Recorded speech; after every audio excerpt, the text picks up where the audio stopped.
Have you realized that most of what you were taught about getting rich is a lie? They said it was just a matter of working hard, studying hard, pleasing the right people, and following the rules. But no one told you that living like this turns you into a slave to a persona that steals your soul. The world applauds the mask while you fade away inside. The truth is harsh. It's not a lack of effort that holds you back. It's a lack of wholeness. Machiavelli once said that politics should be guided by reality, not ideals. And the reality is clear. When you live by appearances, the end doesn't justify the means. You gain status, but lose peace.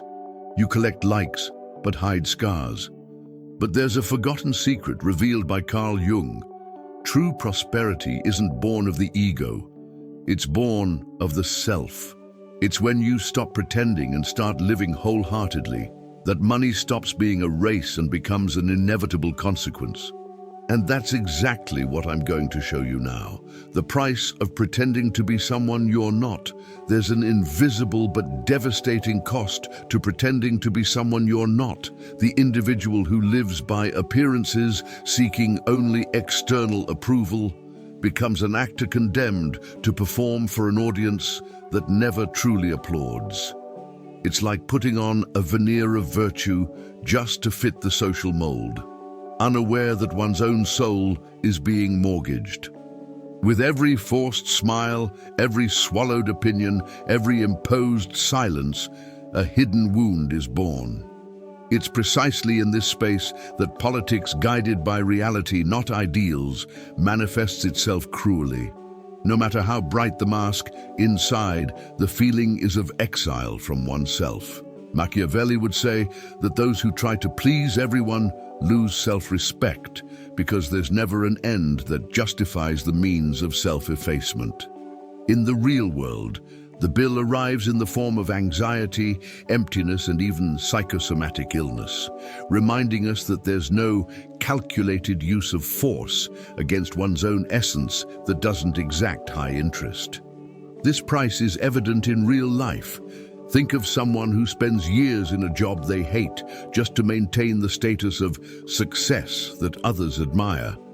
They sacrifice their health, time, and even affection because they believed it was better to be feared than loved in a competitive environment. But the truth is that being feared by others and hated by oneself is the worst prison. Loyal armies of one's own are not formed when the commander lies about who they really are. Instead, they become internal deserters who sabotage every move. The brain, guided by true human nature, demands consistency. If external action denies the inner voice, the body creates resistance. This demand comes not in the form of a financial fine, but in the form of constant fatigue, insomnia, superficial relationships, and even addictions that attempt to numb the pain of living a life of deception. Interestingly, pretense may even generate temporary fortune, but it doesn't generate true prosperity. Fortune, in the Machiavellian sense, is fickle. It smiles today and vanishes tomorrow. Virtue, on the other hand, arises when there is courage to embrace oneself completely, even if it costs the loss of some applause. It is at this point that constant adaptability reveals itself as a spiritual and financial law. Those who adapt to their own truth, rather than to the expectations of others, find a rare magnetic force. This is why we see artists who, by freeing themselves from the pressures of industry, create immortal works, or entrepreneurs who, by abandoning copied models, build revolutionary companies. The end justifies the means, yes, but only when the end is consistent with the essence. Otherwise, the means becomes a sentence of silent self-destruction. And it is precisely in this realm that the persona emerges, promising status but demanding the soul as payment. The persona that gives you status but steals your soul. The persona is like that well-cut suit that impresses in a meeting but suffocates when you try to take a deep breath. It offers immediate status, doors open, applause erupts, approving glances envelop you. But the price? Silent and corrosive. Every time someone dons this mask, a piece of their soul is pawned. It's like living within Machiavelli's phrase, "The end justifies the means," but applying it in a distorted way. The means becomes so burdensome that the end is no longer worth it. The appearance of virtue seduces because it makes you believe the facade is enough. But when you go to bed at night, there's no red carpet that can drown out the inner voice saying, "This isn't you." And this whisper doesn't stop. It repeats itself until it becomes a scream, reminding you that no policy guided by reality can sustain something that contradicts real human nature. Practical examples of this appear in every scenario. The executive who posts smiling photos on LinkedIn but can't remember the last time they truly smiled. The influencer who sells a perfect life on Instagram while crying alone in the bathroom after each post. Or even the student who feigns enthusiasm for a career they never wanted just to please their parents. The persona, in this game, confers status but exacts a soul-crushing interest. It functions like a mercenary army. It appears strong but abandons at the first sign of weakness because it isn't loyal to its true commander. Machiavelli warned about armies of their own and loyal. And in this sense, internal loyalty is the only army capable of withstanding time. The calculated use of force here would be to direct energy not toward maintaining the pretense, but toward building something that endures even when the applause fades. The greater drama is that the persona isn't just social theater, it sabotages prosperity. While the mask offers status, the shadow works silently to expose the cracks. It's like living in a glass castle, beautiful on the outside, fragile on the inside. Those who depend solely on the persona believe that being feared or admired is enough, failing to realize that living this way is self-loathing. Fortune may smile for a time, but virtue demands authenticity. And when this authenticity is ignored, the emptiness grows. The same emptiness that consumes those who live only to please others. The curious thing is that the more one pretends, the more life orchestrates situations that expose the truth. It's as if reality conspired to tear away the mask. And when this happens, the shadow that was hidden finally emerges, silently sabotaging wealth. The shadow that silently sabotages your wealth. The shadow is that silent guest you pretend not to see, but who eats your food, occupies your bed, and steals your energy. While the persona seeks status, the shadow observes every gesture, waiting for the right moment to manifest itself. It sabotages not with shouts, but with small daily sabotages. The procrastination that prevents projects from moving forward, the anxiety that stalls negotiations, the repressed anger that explodes at the wrong time. It's as if life reminds us through it that there is no lasting fortune without looking within. Machiavelli said that decisions must be based on true human nature, and that's exactly what the shadow demands. There's no point in putting on an appearance of virtue on the social stage if, behind the scenes, the shadow screams. It's the shadow that shows with cruel precision that the end doesn't justify the means when the means are tainted by self-denial. Examples are easy to find. Consider the brilliant entrepreneur who builds $1 million company, but by not addressing his shadow, sinks into compulsions, alcohol, hidden debts, or silent betrayals. Or the artist who creates magnificent works, but sabotages his career with addictions because he can't bear to face his own pain. In both cases, the problem isn't a lack of talent or effort. It's the shadow that, ignored, demands to be heard.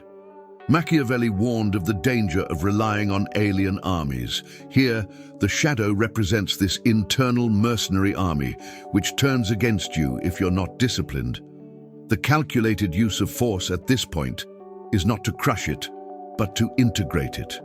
Because the shadow is not the enemy, it is brute force, ready to be transformed into virtue, as long as you have the courage to sit with it and listen to what it has to say. The curious thing is that the shadow not only sabotages material wealth, but also emotional wealth. It creates repetitive relationships, toxic patterns, choices that seem like coincidences but are merely unconscious repetitions. It's the famous bad luck that always returns, but which deep down is just the shadow begging to be acknowledged. Those who don't understand this spend a fortune correcting symptoms, but never address the cause. Does the end justify the means? Perhaps. But if the means involve denying the shadow, the end is always self-destruction. Constant adaptability is the only way out, not the adaptability of changing masks, but of facing one's own inner mirror. And when this courage appears, the shadow becomes fuel.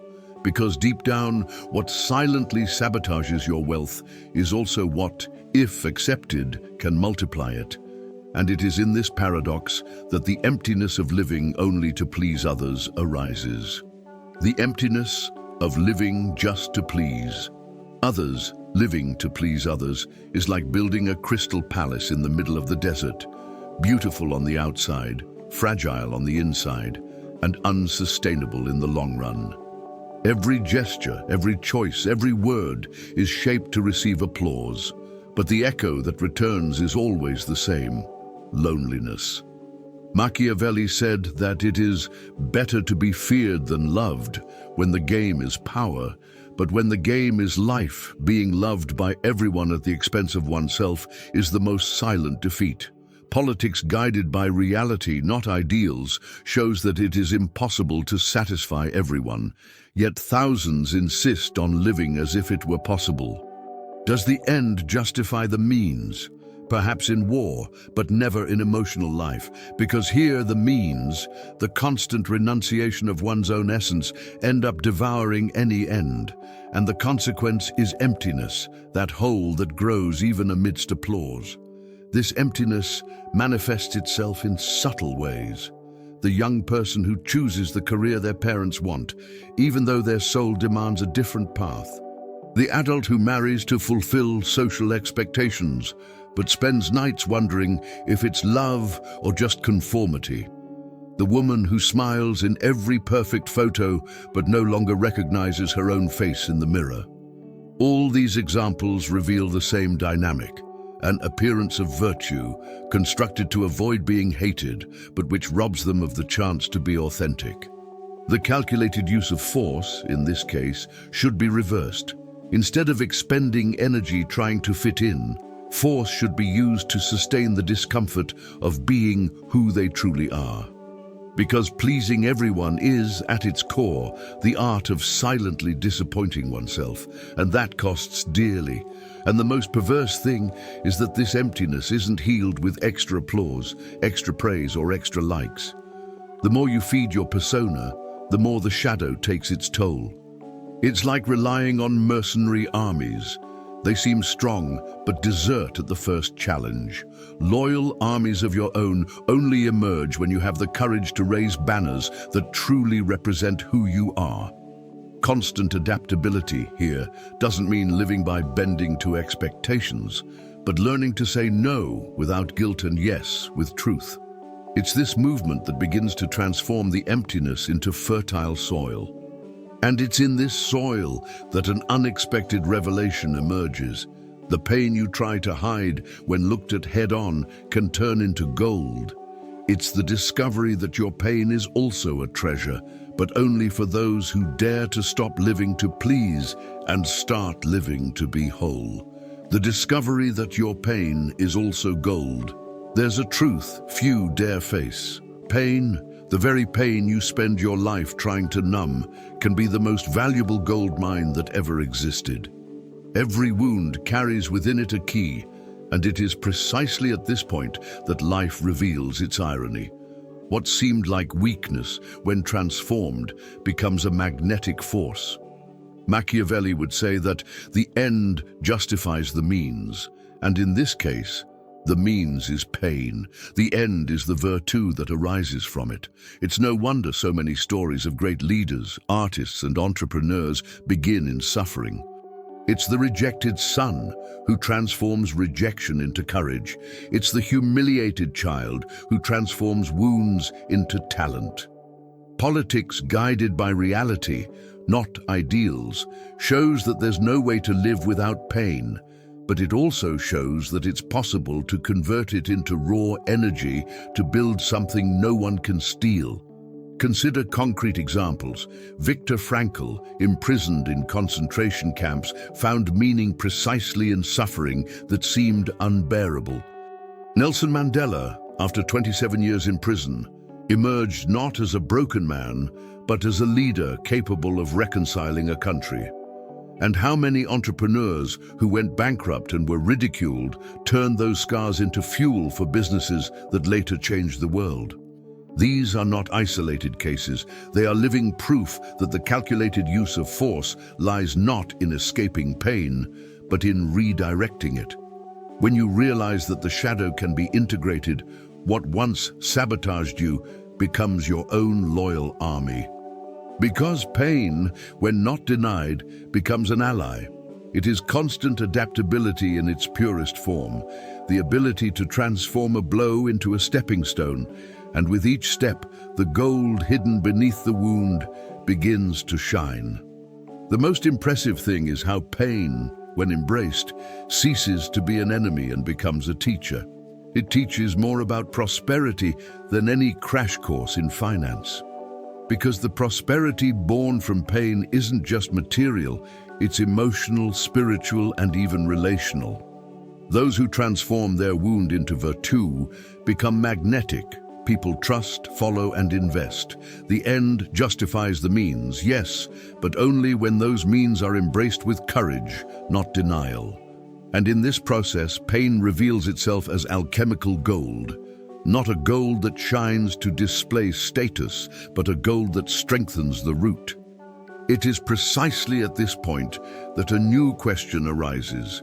If pain can be transformed into wealth, what is the invisible force that sustains this transformation and connects authenticity with money? The invisible force of authenticity in money. There's an invisible force that the market, however cold it may seem, cannot ignore. Authenticity.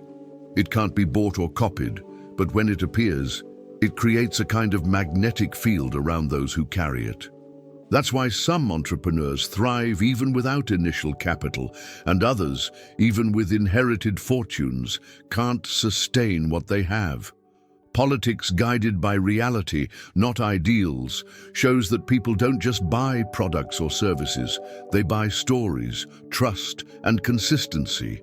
Machiavelli already warned about the importance of earning true loyalty, and in the game of money, authenticity is one's own loyal army that no one can corrupt. The end justifies the means, but only when the means are honest with one's own essence, because authenticity is rare, and everything rare becomes valuable. Consider practical examples. Steve Jobs could be loved or hated, but no one accused him of being inauthentic, and that's what turned Apple into a symbol of innovation. Or consider Chico Xavier, who never sought fame, but whose authenticity attracted crowds in search of meaning. Even on social media, this is evident. Profiles that go viral not just for their content, but because the public feels there's truth behind every word. The calculated use of force here isn't manipulating the audience, but daring to be whole, even if it causes discomfort. Because being loved by everyone is an illusion, but being followed by those who truly connect is a long-term strategy. And the curious thing is that the more authentic you are, the easier constant adaptability becomes. You don't need to invent versions of yourself, just improve what already exists. Money, in this context, becomes a natural consequence. Because when someone conveys authenticity, they create trust. When they create trust, they attract opportunities. And when they attract opportunities, they build sustainable wealth. It's no coincidence that the world's most valuable brands are those that have managed to convey a truthful narrative, albeit controversial at times. Machiavelli would say, "It's better to be feared than loved." But in the game of prosperity, it's better to be authentic than either. Because authenticity may even be annoying, but it never goes unnoticed. Authenticity creates magnetism, and magnetism creates wealth. But this magnetism doesn't come from the persona or the denied shadow. It comes from those who live aligned with the self.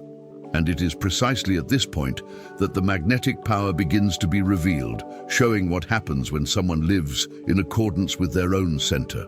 The magnetic power of those who live aligned with the self. When someone lives aligned with the self, there is a silent energy that needs no introduction. There's no need to shout, no need to prove anything. The mere presence attracts attention, respect, and opportunities. This is true magnetism, the kind that can't be bought in charisma courses or achieved by feigning virtues. Machiavelli said that it is better to be feared than loved, but those who live aligned with their own center don't need to choose. They are respected effortlessly, admired without pretense. Politics guided by reality, not ideals, shows that people follow those who convey coherence between what they say and what they do. And this coherence only exists when there is no separation between essence and action. The end justifies the means, yes, but the means are so pure in this state that the end becomes merely an inevitable consequence of living wholeheartedly. Examples are everywhere, albeit discreet. Think of spiritual leaders like the Dalai Lama, whose strength lies not in visible armies, but in loyal armies formed by trust in his authenticity.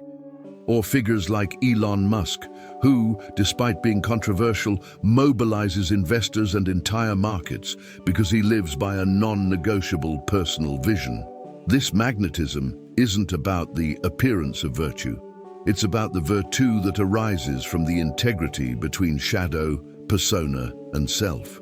The calculated use of force, in this case, isn't about manipulation, but about knowing when to remain silent, when to act, and when to trust the flow of one's own essence. It's as if fortune, capricious by nature, begins to smile more often on those who dare to be true to themselves. And the most fascinating thing is that this magnetic power isn't limited to spirituality or business. It permeates every area of life. Relationships become healthier because there's no need to please others to be accepted. Projects thrive because they're freed from the weight of deception. The body responds with greater vitality because it no longer needs to sustain the stagecraft of the persona. Constant adaptability here doesn't mean changing skin every season, but knowing how to expand without betraying the core. The result is a life that attracts wealth, not through desperate pursuit, but simply by resonating with what is true. And it is precisely at this point that the essential difference arises. Working for the ego and creating from the self are not the same thing, and those who confuse these two forces end up trapped in cycles of frustration that could be avoided. The difference between working for the ego and creating from the self. Working for the ego is like running on a treadmill. You get tired, sweat, expend energy, but you stay in the same place. The ego demands applause, immediate recognition, constant validation. It doesn't care about depth, only superficial shine. It's at this point that the appearance of virtue becomes currency. More likes, more titles, more empty medals. But deep down, no matter how many awards the ego accumulates, the feeling is always one of emptiness. Creating from the self, on the contrary, is like planting a tree. Growth may be slow, but each root bears fruit that endures time. Machiavelli taught that decisions must be made based on true human nature, and nothing is more real than the need to be whole. Does the end justify the means? Perhaps. But if the means are merely vanity, the end will always be exhaustion and frustration. Examples abound. A lawyer who accepts cases solely for prestige but sleeps poorly because he doesn't believe in what he stands for. An artist who creates music solely to satisfy the algorithm but loses the joy of composing. An entrepreneur who follows pre-made formulas but feels increasingly distant from the dream that made him start. All of these are working for the ego, and so they reap bitter fruits. Creating from the self, on the other hand, is following what makes sense, even when it doesn't generate immediate applause. It's writing a book because your soul urges you, even without a guarantee of a bestseller. It's starting a business that solves a real problem, even if it doesn't initially make headlines. It's the calculated use of force in its wisest form, not striving for external approval, but for fidelity to what pulses within. And the curious thing is that creating from the self, paradoxically, generates much more solid results than working for the ego, because the ego builds sandcastles, beautiful at low tide, destroyed at the first wave. The self builds invisible fortresses. They may take time, but when ready, they withstand storms. It is the virtue of those who do not negotiate with themselves, attracting fortune to those who dare to wait. Constant adaptability here is not betraying the path at every difficulty, but learning from obstacles without straying from the essence. This is why those who create from the self attract lasting respect, long-term trust, and true wealth. And it is at this point that a revelation emerges. Getting rich in the deepest sense is never a goal in itself. It is an inevitable consequence of individuation, and this is the next secret that few dare to face. Why getting rich is a consequence of individualizing yourself. Getting rich, in the deepest sense, is not about accumulating money in your bank account, but about aligning your life with your own essence in such a way that prosperity becomes inevitable. Individuation, this process of integrating shadow, persona, and self, is the key that transforms inner chaos into creative order. When someone becomes individual, they stop wasting energy maintaining masks and begin channeling all their vital force toward what truly matters.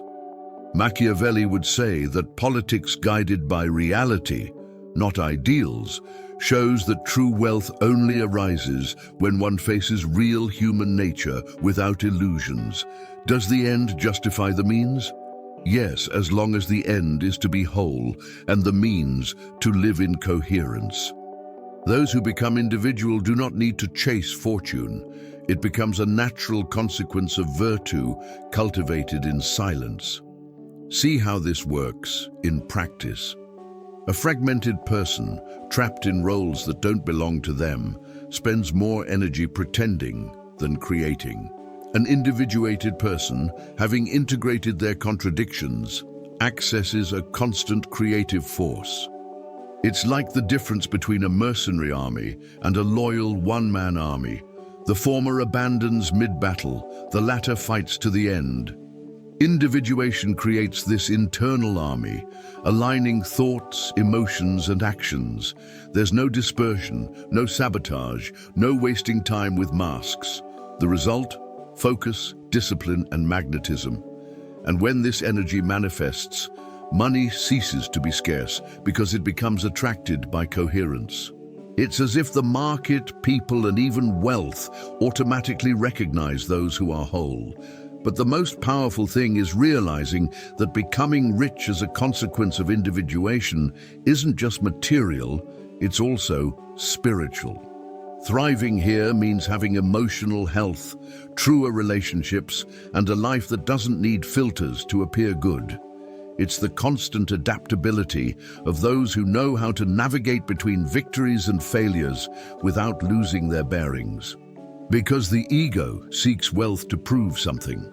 The self creates wealth because it simply cannot help but generate value. This is the paradox few understand. When you chase money, it escapes. When you chase yourself, money finds you along the way. This is exactly what Jung called being whole. And it is at this point that the final revelation, forgotten by most, emerges. Thriving isn't about accumulating, it's about being whole. And this is the secret Jung left as a silent legacy. Jung's forgotten secret: to thrive is to be whole. Carl Jung left a key that many have overlooked. Prosperity is not about accumulating possessions, but about being whole. Individuation, this path of uniting ego, shadow, and self, is not a psychological whim. It is a map to true wealth. What we see in the world are people chasing numbers, believing that money itself is the end. But politics guided by reality, not ideals, shows that those who are not internally aligned never sustain the fortune they achieve. It's like relying on mercenary armies. They seem strong, but abandon them at the first crisis.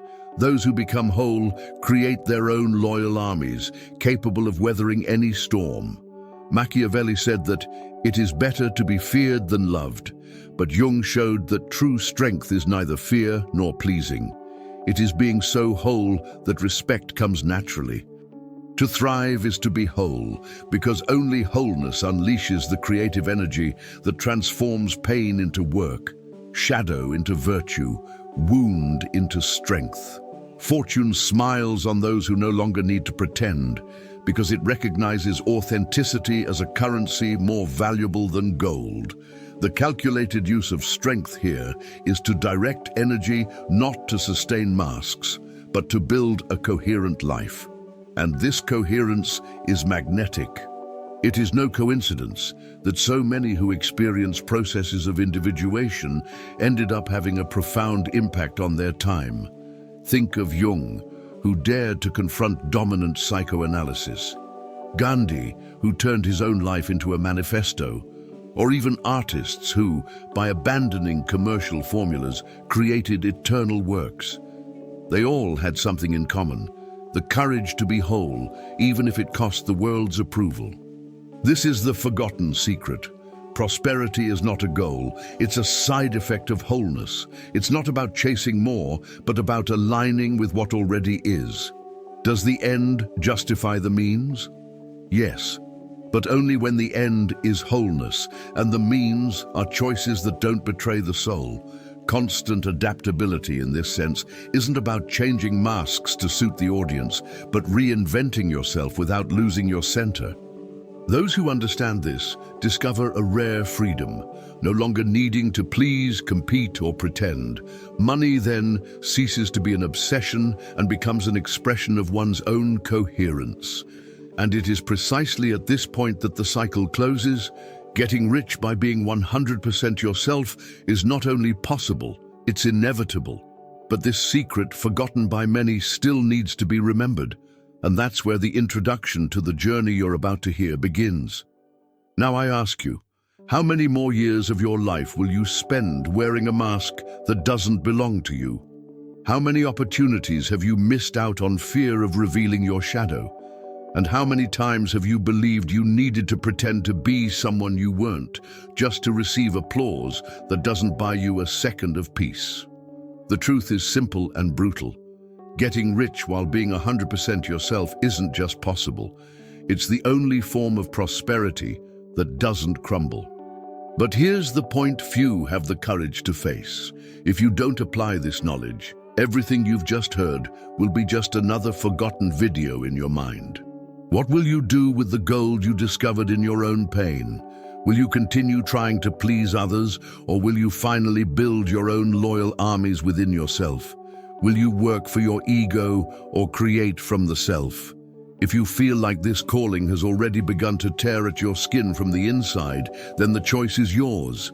Continue on autopilot or cross over to wholeness. And if you want to continue diving down this path, subscribe to the channel, turn on notifications, and come with me. Because the next cut will be even deeper, and maybe it's exactly what you need to never live small again.